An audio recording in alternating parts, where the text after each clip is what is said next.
عام طور پہ یہ مسئلہ مشہور ہے کہ اگر کوئی شخص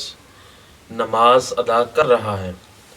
تو اس کے آگے سے اگر کوئی نمازی گزر جائے تو کہا جاتا ہے کہ اس کی نماز جو ہے وہ تم نے توڑ دی ہے۔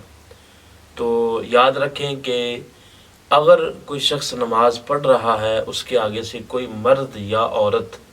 یا کوئی بھی جانور گزر جائے تو اس سے نمازی کی نماز کے اندر کوئی خلل پیدا نہیں ہوگا، یعنی اس کی نماز جو ہے وہ بالکل برقرار رہے گی اور فاسد نہیں ہوگی۔ البتہ حدیث پاک کے اندر آتا ہے، نبی پاک صلی اللہ تعالی علیہ وآلہ وسلم نے ارشاد فرمایا، اگر نمازی کے آگے سے گزرنے والا جانتا کہ اس کا وبال کتنا زیادہ ہے اور گناہ کتنا زیادہ ہے تو حضور فرماتے ہیں کہ وہ 40 دن، ایک روایت کے مطابق 40 سال، اور حضرت ابو ہریرہ رضی اللہ تعالی عنہ جو کہ ابن ماجہ کی حدیث پاک ہے، اس کے اندر 100 سال کھڑے رہنا ایک قدم چلنے سے زیادہ اپنے لیے بہتر جانتا۔ تو یاد رکھے کہ یہ وبال ہے، گناہ ہے،